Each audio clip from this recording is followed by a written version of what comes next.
Alright, hi everyone, how's it going? And welcome to another video. Now I want to talk today about He-Man and the Masters of the Universe and why I think this could potentially be an awesome movie. I really do. I also want to do like a whole franchise review, kind of like what I did with the Rambo video that I did a while back. I want to talk about the movie, but then I also want to do kind of a whole franchise review. I did that before. It seemed to work well, so I want to do that again with this video. Now, before I begin, being that I am talking about He-Man and the Masters of the Universe, and being that that is a toy line, I do want to mention that my video is checked for adults only, so this is an adults only video, and I do want to make that clear before I begin this video. I just want to make that clear. Another thing I want to mention is that I am very grateful for the fact that people seem to like my videos enough to subscribe to my channel, and I now have, as the making of this video, I now have 606 subscribers. So I want to thank all of you for that. I'm very grateful for the fact that people are watching my content and they do seem to like it. So I do thank you for that. Now, with that said, one other thing I want to mention is I've done a recent video, well, not too long ago, of my art prints, and some people have watched that video. So I do have a link below in the description for my Etsy shop. So if you are interested in purchasing any of my art prints, just feel free to click the link below. I am planning on adding some new stuff to the store relatively soon. I'm working on some things right now. But with that said, let's get underway. Let's get on with the video. Like I said, this video is going to be on Masters of the Universe and why I think this could really be an awesome movie. Now, for those who don't know, Masters of the Universe has been in kind of like development hell for quite a number of years now. People have been trying to get it off the ground. There have been a lot of 80s things that have come out lately. There's been Transformers, there's been G.I. Joe. There's shows on TV like The Goldbergs and The Connors, which is based on Roseanne, which was a 1980s show. So there's been a number of different things that, take place in the 80s or are reboots. So the 80s is a pretty big thing right now. You have Stranger Things. It's kind of like a 1980s Spielberg movie, if you think about it. So it's no surprise that they do want to do a new version of He-Man and the Masters of the Universe. And if you stop and think about it, this could potentially be an awesome movie. It could kind of be like a combination of Star Wars and Lord of the Rings. It's kind of exciting to think about. There's a lot of things, a lot of cool visuals you could have for it. On the other hand, I would be kind of worried that they might potentially screw up the whole movie and make it a pretty awful film. So who knows? But it does have the potential of being a great film. There have been a lot of directors that had been assigned to the project.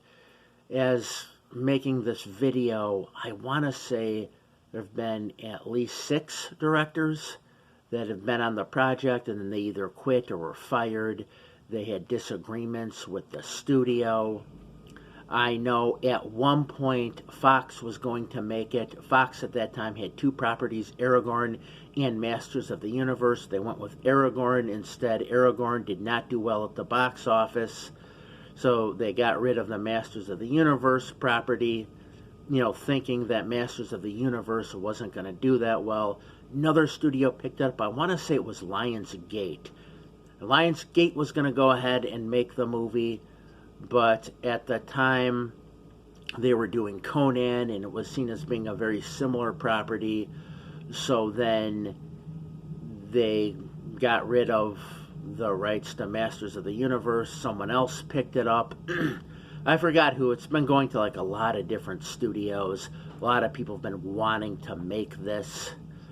So, yeah, then went to another studio. There have been a lot of script revisions and rewrites, a lot of directors on the project. There have been people who've been really excited about wanting to get this movie off the ground, and then for whatever reason, things would kind of fall apart and they wouldn't end up doing it. So, yeah, there's been a lot of that. It's just been in, like what I said, development hell for a long time. And it was supposed to come, a few years ago they were saying that it was going to come out in 2019. Well, of course it never did. Now they're saying 2021 is when it will come out. They have the actor individual by the name of Noah Centineo is going to play He-Man. Yeah, Noah Centineo, I believe his name is. From what I understand, and I don't know too much about him, but he's done a number of like Netflix movies and whatnot. And supposedly he's a good actor. People have mentioned the fact that he doesn't really look like someone who would, be able to play the role of He-Man, which makes me wonder if maybe he's going to play Prince Adam and then He-Man will be CGI, kind of like the Hulk was CGI. I almost wonder, I do wonder if they're going to do that, how they're going to go about doing this. I know they've wanted to get other actors in this. They went to Chris Hemsworth to see if he would do it. He didn't want to do it. He's already done Thor. He kind of seemed like the obvious choice. He's done Thor. Maybe he would do He-Man.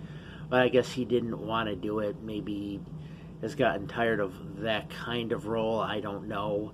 But he didn't want to do it. But he did say he would be interested in possibly playing a villain or a bad guy of some sort. But, yeah, anyways, I've been trying to get this movie off the ground. Like I said, the potential of this, Masters of the Universe film to be a really epic film is great. Because think about it. It incorporates science fiction and fantasy all in one film. Science fiction and fantasy. I guess you would call that Sword and Planet, or space opera, as it's been referred to as. Now, you got to be careful when you do a space opera, just because it incorporates sword and sorcery in science fiction, sci-fi elements and futuristic technology. That doesn't necessarily mean it's going to be a good movie. I don't know if you remember, a few years back there was a movie called John Carter, and John Carter is a character. He had been in books for many decades now. Edgar Rice Burroughs, the guy who did Tarzan, also did John Carter, but most people were unfamiliar with the character of John Carter. Disney made a movie on it, and the movie absolutely bombed. Now, I like John Carter. I thought it was good, but it just didn't do well. And that was like the space opera format, the Sword and Planet style of format that Masters of the Universe will be in. So you got to be careful. Even though it has a lot of good elements and the potential to be a great film, it could also be a bomb. And like John Carter was, it just did terrible at the box office. I remember got a lot of criticism. A lot of people didn't seem to like it. I don't know if a lot of people saw it or not.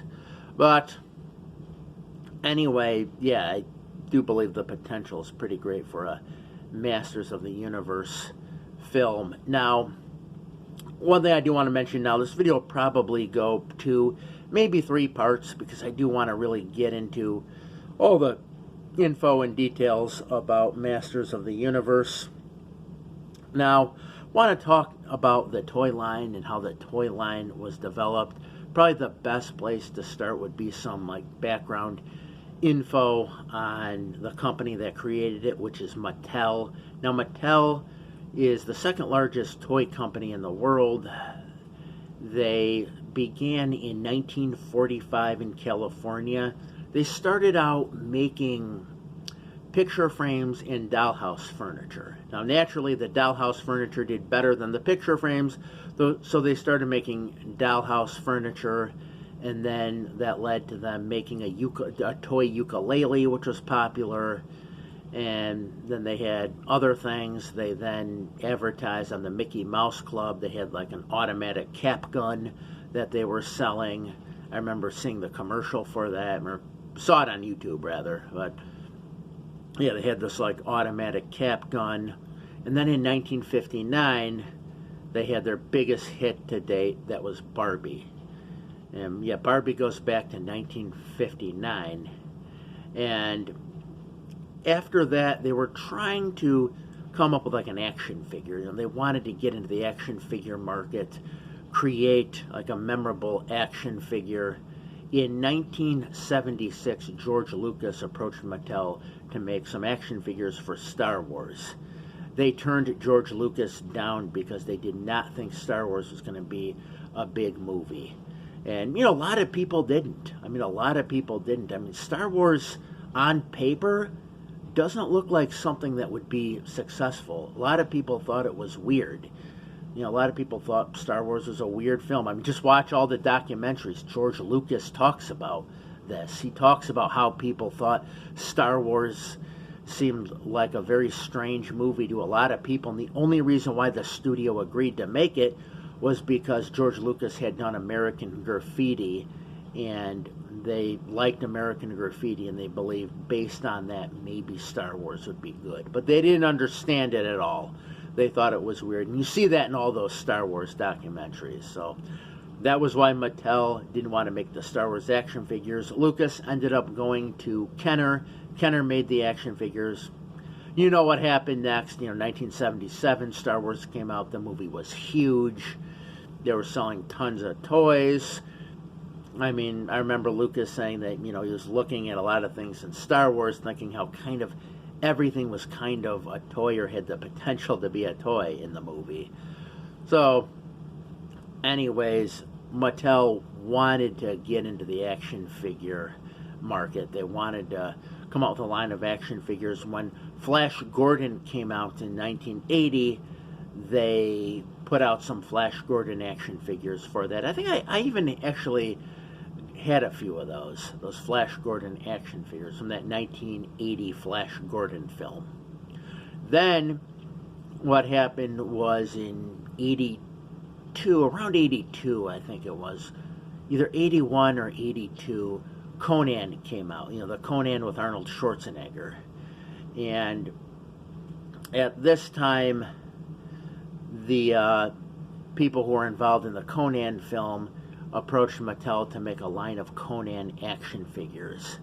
And the people at Mattel, thinking maybe Conan would be a huge film, agreed. However, some executives saw the movie Conan and they wanted out of the project. They thought Conan was too violent. But they still liked the idea of having like a barbarian-like action figure. They still liked the idea. However, they also wanted to add futuristic, you know, science fiction elements to it. So they wanted to come out with a line that had kind of like the medieval fantasy thing as well as the futuristic sci-fi thing with spaceships and lasers. So they then got a designer who was an individual by the name of Roger Sweet. Roger Sweet had gone to the Chicago Academy of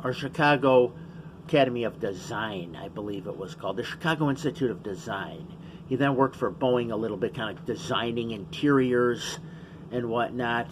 Then he got hired by Mattel in the early 70s, and he began to work on the next big line of action figures. Now, he wasn't the only one, and there are other people who do claim that they came up with He-Man, from what I understand. But I think it's pretty safe to say, based on everything I've seen, that Roger Sweet was the creator of He-Man. Interesting side note, too, Roger Sweet is now 84 years old, and he goes to a certain gym every day around where he lives, and they call him He-Man. You know, they call him He-Man because they do know the fact that, you know, he did design the He-Man action figure. So, anyways, he designed the He-Man action figure. Another person, an individual by the name of Mark Taylor, had designed the Skeletor action figure. And he based the Skeletor action figure on going into like a haunted house, and apparently, and this was when he was a kid, someone had put some like cadaver in the haunted house, and he was, like decaying, and he saw, the face. So it always like stuck in his mind. It kind of gave him nightmares. So he decided to, make the bad guy, or He-Man's nemesis, based on this, and he created Skeletor. So, yeah, they then came out with some other characters as well, and the characters came out in 1982, the He-Man action figures. And I do remember that it was like He-Man had like half of a sword, and Skeletor had the other half. You combine them together and it becomes a key to open the drawbridge of Castle Grayskull. So I thought that was pretty cool. They also came out with like a lot of vehicles. Remember, you had the Talent Fighter, you had the Sky Sled and the Battering Ram, and the Sky Sled like hooked up into the Battering Ram. There was that like green ship. I forgot the name of it, but there was that as well. I think that held like 2 characters. The Sky Sled was kind of like a jet ski that shot lasers, basically. I think that held 1 character. And, yeah, so there were all the vehicles that were coming out. You had Snake Mountain, where Skeletor lived. You had, like, all these different things. And then later, of course, they would introduce other characters, like the Evil Horde and the Snake People and all that. But, yeah, just all these characters were coming out. And they also came with a mini comic. They came with mini comics as well. And even before the characters came out in 1982, DC actually came out with a He-Man and the Masters of the Universe comic, where they actually had, He-Man team up with Superman. And it was DC Comics that gave He-Man sort of like those Superman qualities that he had, where he was, Prince Adam. So they came up with that whole story of him being Prince Adam, and then he's transformed into He-Man by the power of the sword. The sword transforms him into He-Man. And so, yeah, that came from DC. DC added that plot element to He-Man and the Masters of the Universe. And they also added, like, the king, that there's King Randor, Queen Marlena. They added those things. And then when the Filmation cartoon began in the fall of 1983, they incorporated all that. They had all that story that it takes place on the planet of Eternia, and all the other, story elements from He-Man. Now, the cartoon debuted, like I said, in the fall of 83, and it was really kind of revolutionary in some ways. And other cartoon / toy lines would follow this. And the way it kind of was it was like a symbiotic relationship between Filmation, the cartoon company that made He-Man, and Mattel, who created the action figures. So if you think about it, the cartoon was basically a half-hour commercial for the action figures. Kids would see the action figures on the cartoon, and they would want to go out and buy them. They'd want to go out and buy the action figures based on the cartoon. And the cartoon would have the new action figures, like when they came out with Cobra Khan, they'd have him, or Clawful, or Buzz-Off, and then you would want those characters. So that was how they worked the whole thing. It was definitely a symbiotic relationship. People were watching the cartoon, Filmation benefited. People were buying the action figures, Mattel benefited. Now, the cartoon only lasted 2 seasons, and I was kind of surprised that it only lasted 2 seasons, because it was very successful. It was a very successful cartoon. There were actually a total of 131 episodes of He-Man and the Masters of the Universe. So it was definitely a lot. Filmation had kind of a quantity over quality thing. So they were always, putting out a lot of cartoons, even though like people would kind of complain about the animation, about it being kind of stiff. However, with He-Man, I absolutely loved like the way they made the backgrounds look. Whoever did the backgrounds did a really good job because they made Eternia look like the cover of a Yes album. I mean, they really did look like the cover of a Yes album. You know, I like that psychedelic, you know, way of making it look, that psychedelic appearance, which you still had at that time. You know, that was bigger in the 70s, but in the early 80s it was still there. I mean, just take a look at like the heavy metal cartoon that came out. You know, there's some segments in the heavy metal cartoon that were very psychedelic. You know, if you look at other cartoons like Wizards that had come out, you know, that was done in a psychedelic style. You know, so He-Man, you still had that. Later on, I believe there would be less of that, especially in the other He-Man series, but in the Filmation series, it definitely had kind of that psychedelic kind of appearance, where, like I said, Eternia looked like the cover of a Yes album, so really liked the art. I thought the art was great. But, yeah, so like I said, it lasted a couple seasons. In Masters of the Universe was immensely successful in terms of the amount of money it made. I mean, I had heard it had made about $2 billion. Now, what ended up happening was in 1986, Mattel did $400 million of sales of He-Man and the Masters of the Universe in 1986, and only 7 million in sales. It absolutely dropped off from 86 to 87. Now, why was this? You know, why was there this immense drop in this huge popular toy line? And they say that it was probably, well, number one, the live-action movie with Dolph Lundgren and Frank Langella, I believe his name was. He played Skeletor. Dolph Lundgren played He-Man.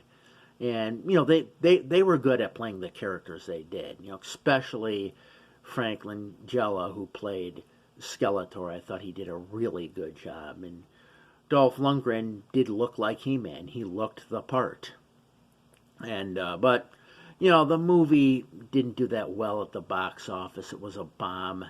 I remember not liking the fact that there were a lot of characters in the movie that were simply not a part of the toy line. I didn't know who these characters were. I kind of don't like when, you know, they make movies based on toy lines when they do that. I kind of don't like when they add all these characters that you don't even recognize.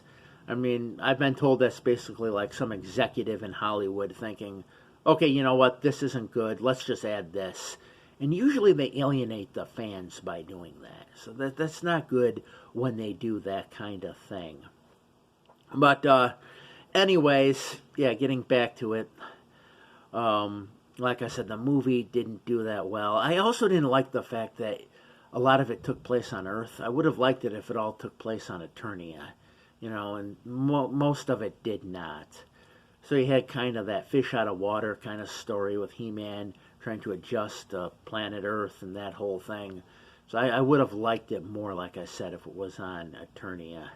But, yeah, anyways, the movie didn't do so well. It does have a charm to it, I'll admit that. It is one of those older things that has that kind of a charm. But it just didn't do that well at the box office. But anyways, that might have been one of the reasons why He-Man bombed at this time. Another reason why the toy line dropped in sales immensely could have been the fact that, like I said, He-Man aired for only 2 seasons.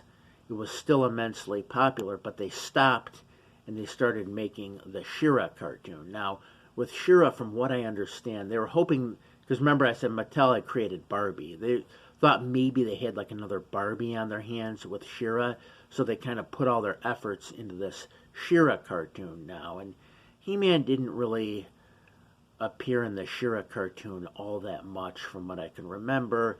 So I think, you know, people probably didn't like that. He-Man was kind of being forgotten. So I think that's why, or one of the reasons why, sales dropped for He-Man. But yeah, and also, it was another time. I mean, you got to understand there wasn't all this collecting and all this fandom at the time, and pop culture definitely had a shelf life. So, video, again, is probably going to cut off soon. So, like I said, there will be a part two. But, so, this cuts off. I'm going to start with a part two. But, yeah, pop culture in those days, had kind of a shelf life. Things wouldn't stay around for that long.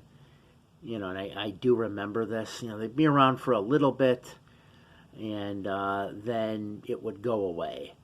It wasn't like today where you have all this fandom. You have like a lot of fandom going on, and you have lines of action figures that are strictly made for collectors and collectors only. The original action figures, I mean, they were meant for people to